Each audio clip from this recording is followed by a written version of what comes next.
So you can pay him. Okay. Is he on 20 then, yeah? Yeah, 20. Okay. Yeah. He's got to go all the way back as well, though. Okay. Okay. Take it easy, yeah? All right. Little more, as they say in Jamaica, yeah? Little more, yeah? So the entrance is the other side. We Okay. first go to the reception.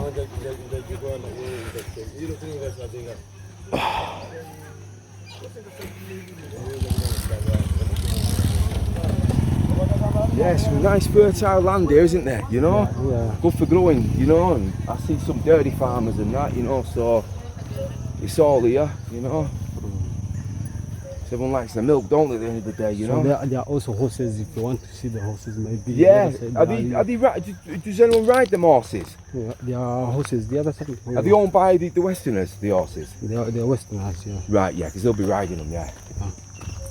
Okay. So even you can see, it's a cool place. Yeah.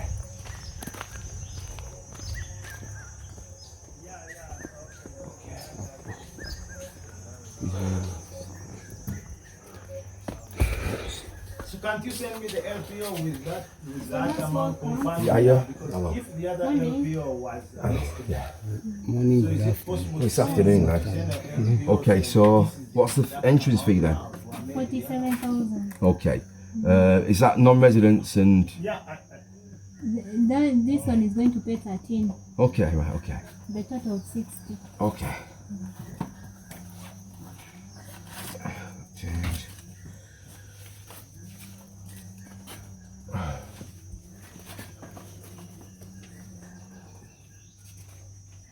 You got somewhere I can get water from, yeah? Yeah. Somewhere I can get water from. so now the Okay. this one I don't know whether Is it somewhere we can get a drink? Yeah, like Yeah, drinks are there in the restaurant. Okay.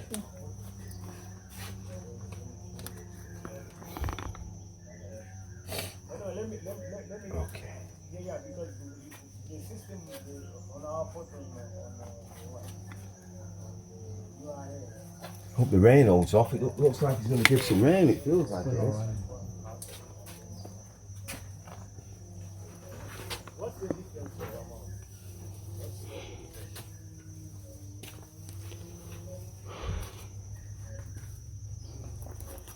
So they have a nice ATRs here.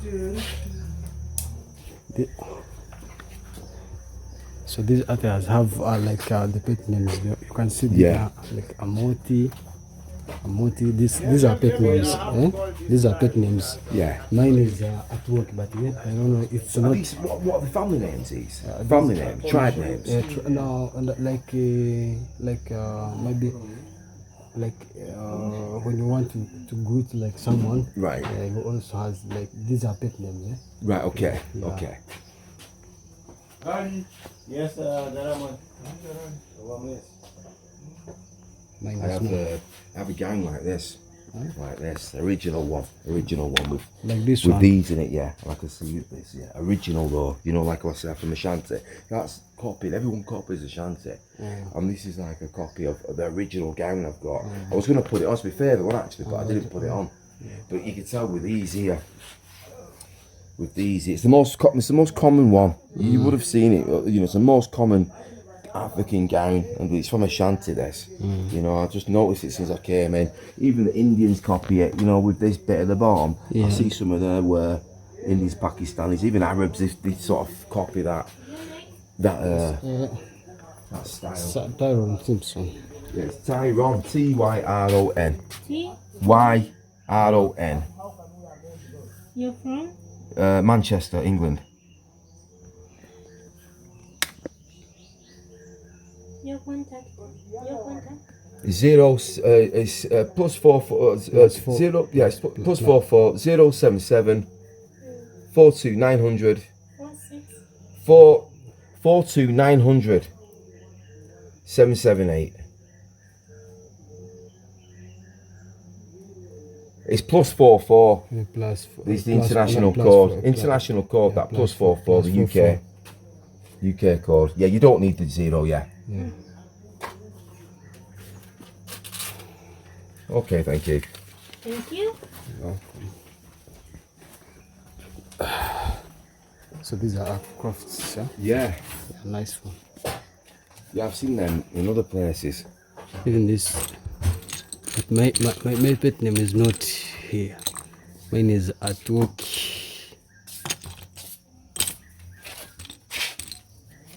Besides, you want some drinks? A water would be nice, please. Okay, I'd like to go to the restaurant. Okay. What is this? What is it? Is it This maybe was it like a chum? Maybe. like a barbecue, is it, or something? An oven? Yeah, Is it an oven of some sort? Like when it comes to maybe at night, there are a lot of coldness. They put like fire, like that. Is it okay? Okay. That's it. Okay. Look, that rain layers off. It looks a bit cloudy, a bit overcast. But it's it won't rain. It's a nice mild temperature, but this is the sort of thing you're looking at when you live so close to mountains, you know? The clouds always hug the mountains, so you get a change of climate, you know? Yeah, the change of climate is always like that.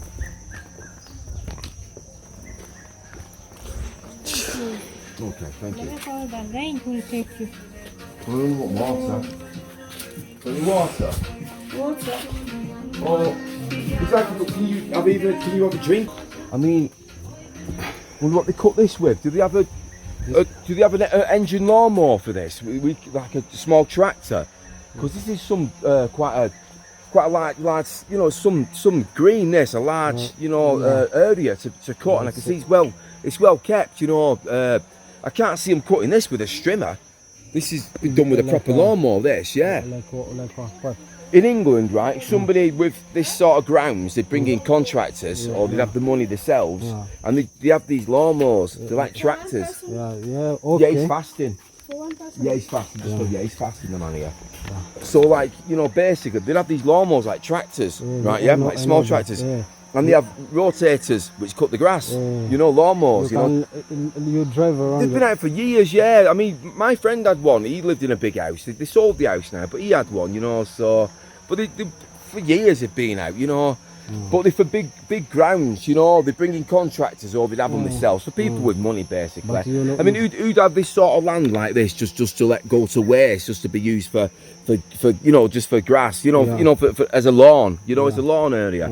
But ideal for grazing, you know. You could stick a couple of cows on here, couldn't you? Cows, the horses, like you can make like a farm of horses. Yeah. Oh, yeah. That's it. Well, yeah. I mean, it's an area for tourism, isn't it? But it's a nice area, though. It's nice. Look, so looking nice. Yeah, it's nice. So when we're going to to see the crater lakes, we're gonna pass the other side. That route, we're gonna take that route. How do we access it through here? Yeah. Do we walk through here to access it? The other side there, but There's a lane. Okay. Yeah. I see. There's a bit of a gap in the field, isn't there? That one. Those Is it accessible? It's accessible. Yeah. So, but we're not going that way, though. No. No, you can go, but you are going to when you want to see the crater lakes. I'll follow your lead. Whatever you suggest is best, you know. Yeah, because Sounds good. Yeah, I've heard about the crater lakes. So you see, is it 300 odd crater lakes or something? Over 300? Is it? Someone told me. Is it 50 over 50 or something? I'm forgetting. Someone told me last night. Like Somebody said there's a lot of crater lakes around here. How many is there? There are three. There are actually three crater lakes. Yeah. Within Port Falkland, there's many more, though, isn't there? I believe. A man told me last night. I think it's in the 50s. I think it's in the 50s. Yeah, I can't. I mean, I've slept since then, as we say in England, you know. But I had dinner last night. I was tired anyway. I've been on the road all day up to Sekis, is it? The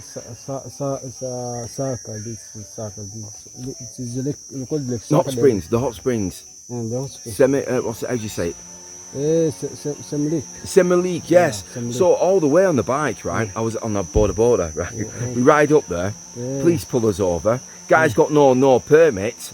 So we're at the side of the road. He's got no cash, so they give him a fine, right? He's got no license, right? He needs to renew the license, didn't he? Right? Yeah. Yeah. So He's got no money in his bank to pay the fine. So I said to the police, well, can I pay cash? No, because it's to avoid corruption. They won't take cash, the police, will they? Yeah. So they've got to pay it direct from his account, so in the name of the person who's been fined, to the fine office. Yeah. Okay. So that took us about what? We're waiting like what? Over a good hour in the sun, right, yeah? For him to establish somebody who will put the money into his account so he can pay the fine office. But at one point he says, you go. Are you done? They're going to take you. Go where? Well, we've ordered tea, ordered coffee here now, so Hey, you are waiting for coffee. we've ordered coffee, yeah. It's okay. So basically, he said to me at one point, you go. I said, go where? Go where? Yeah. Well, 25 miles to the destination, and you just took me like another flipping 7 miles or some 8 miles from the city centre. Go where? He says, you go what? You expect me to walk or something? I'm looking, so I said, well, you get a border borders, come pick us both up. I said, I'll put money in your bank, which is 47,000 fine, right? Yeah. And I was paying him. He charged me 80 to take me there and back, right? Yeah. So that was the idea, that I put the money into his bank, and then he drives back up here with the border board. I said, then at least you can pick your bike up, because they're not even giving you your bike. For him, he was saying like he wanted, he needed a permit. He had to renew his license. He had no permit to be riding around. They saw me, the police. They pulled others over. So I know the situation here in Uganda. You can get a license easy. You don't have to take a test. You just have to pay somebody within the government, right? Yeah. So, who issues you a license, right? Yeah. And then you have to renew it, don't you? So this gives you a permit to drive, doesn't it? Is that how it goes? Yeah. But for us, these borders, they don't normally harass them like to get their license. But sometimes when they see you someone from abroad, they know that you have like money, so that those policemen or what need to be to get that border guy or who is not having a permit. He wants. They're a set of bastards, basically. The police. I don't like police, whether they're in Manchester or whatever part of England or part of the world. I don't like police. I have all the respect for the army. I like army, but I don't like police. I ain't got no time for police, mate. Police, as far as I'm concerned, are a bunch of people who were not good enough to make the army. You know, so maybe someone who was a nobody in the classroom at school, who was not very popular. So then they wanted to make something of their lives when they left school and get their own back on society by being a bastard, basically. So they joined the police force. Not all police are like that, because there is some good ones. We do need some good ones, because there's some very bad people out there, right? But all my due respect is to the army. We drove up to a site, and it was all huts. Maybe we'll keep. Well, the drinks are coming, aren't they? They are not yet finished. They are done. Okay. So what I've done is, what we've done, we've passed a site, and this site has got many huts. And me coming from Europe, right, first time in Africa, I've never seen I've seen huts, mud huts, but I've never seen them this amount. So it's obviously a village. So even he points, the border man points it out to me. So I said, well, let's stop. So we go over to there's like a not a gated entrance, but you know, I forget what those things were. Them barriers which they can put up and down. So we come to the barrier, 2 army guys there. So can I take pictures? He said, no. I said, how come army are here? Then I realised it was an army barrack. He said, look, I'm very sorry about that. You know, I said, sorry. You know, but you know, I didn't realise it was an army station. You know, so. But they were very nice with us, you know. And then, you know, we went to the hot springs, and they give us a soldier from the defence force. Is it Uganda? For them, they have those UPDF, because we're so close to the Congo border. So it's all about safety and keeping things safe and so forth, you know, because that sort of, because it's going towards nowhere, and like towards the Congo border. So that place has got to be made secure more than any other place, really. You know, because it's they've got to put their influence down there, basically. We have like ADF. Yeah. They can come into Uganda. But for them, they hide in the other biggest forest of Congo forest. But they come across the border, don't they? Obviously. Yeah, from Zori Mountain. Yeah, this where they hide. Which is that going towards hot springs over in that area? But like what? Where the hot springs are, Semalik. Is it around that area where they come in, though? The other side, it's like It's only a 2 mile border, it's 4 kilometers border. But for me, I've never been that side. I hear it's some leak, but I have never been. Have you not been up to Samalik? No. No, I've That's not. a shame because you could have come up with me. If you could have connected sooner, you could have Yeah. come up there with me, couldn't you? So yeah, the soldier told us we're only 4 kilometers from the border. Yeah. So he's armed with an AK, this, that, and the other. So I've got all due respect for soldiers, mate. You know, they put their life on the line, and you know, I mean, there is some good police, but at the end of the day, when they pulled me over, you had no money. I don't know what they never suggested anything for me. I mean, the police duty to help people like me, who are coming here and as a tourist and that. But I've got no time for the police, mate. They pulled me. I got pulled over in Kampala for taking pictures. Yeah. Some police officer came over to me. Why are you taking pictures of me? I said, look, I have no interest in you. I'm not interested in you. Like here, they have that thing. Well, I understand the attitude, right, yeah? I said, right, so I'm dressed, me, not like this, but I'm in tennis wear, or wearing Lacoste, right, yeah? Lacoste tennis wear. I look like a French tennis player, right, yeah? Right? So I'm dressed in designer European wear. I'm obviously a Mzungo, right? As they say, right, yeah? Right? Obviously a tourist, right, yeah? But it took him 10-15 minutes to approach me. So I said, but I'm thinking this guy wants some money off me. So I said, listen, you better take me. So I said, what, you're going to arrest me? I said, well, get on with it. I said, well, get on with it and take me to your boss. I am going to detain you. I said, well, you told me that already. I said, come on, take me to your boss then. Then I started thinking, because at first I was a bit angry because I have a bit of a temper. I started thinking, wait a minute, this guy's got a gun here, and I'm just thinking now, and I had some money on me, quite a bit of money on me, which I'd drawn out of the bank, and I thought, these guys here now, if they do detain me and put me in a cell, I'm going to question me and make some elaborate scenario out of it. Yeah. They've got my cash there, you understand me? But the good thing is that I could prove what I've drawn out of you understand me? Yeah, I I could prove, prove. So at the end of the day, I'm saying to him, look, there's a thing with the LBGT, right, yeah? Which I agree with Uganda, right, yeah? Right? I agree with that. I don't think, I mean, in my father's country, in the West Indies, in Jamaica, Trinidad, gay people get a very hard time. They basically have to live away from people. They've been killing them for years. They've been putting violence on them, extreme violence on them for years. And the same as Ghana, the Heritage African Ghana, they've put the LBGT very anti-homophobic people, right? Yeah, right, very right. Okay, so I understand that, right? Yeah. But the only thing is that some tourists won't come here because of that. So if he's going to treat me like this for taking pictures, I'm explaining to him, when I go back home, how many tourists will want to come here? Yeah. How many tourists will come here and want to spend money and help the place, develop? How many will come? He'll detour tourists, but he's not listening to me. So he took me through this metal detector thing. So I said, listen, I hope you're not going to try and rob me, you now. So he took me and he took me to the police station, and he said, which wasn't far away, it was only over there, and he said this is a non-corruption site. So he took me in the corridor now to his one sergeant. Sergeant looked at him, he started laughing. I thought, the guy's looking, thinking, come on, man, so he said, right, take him to the commander. So I walked into this room, right, yeah, full of police, right, yeah, and the commander's there with his shirt all undone. Sat there in this chair, right, yeah. So he giving me phone, right, yeah. So he said, show him. So I took the block off the phone, showed him the video. He said, okay, leave it with me. So he walks out and he said, listen, relax. Okay, relax, blah, blah, blah. So I said, well, so I offered him my ID, my passport and that, so I was British. So he said, sit down. And the office itself had to laugh. And when I get back home, I'll tell people. They weren't office chairs, right? They weren't like desk office chairs. They were all soft sofa chairs from out of a living room, right? So I sat in this chair. This policeman got out, so I sat in, and I must have sank in it forever. I was in this chair, right? So he was okay with me. The commander was okay, but obviously this guy was just having a bit of a bad day, and he made me the dish of the day, basically. So Kampala, I'm not too keen on. Or in Tebe. Ginger, and this place is my favourite. Better people. I can't fault the place. Just Kampala. I got an express taxi, right?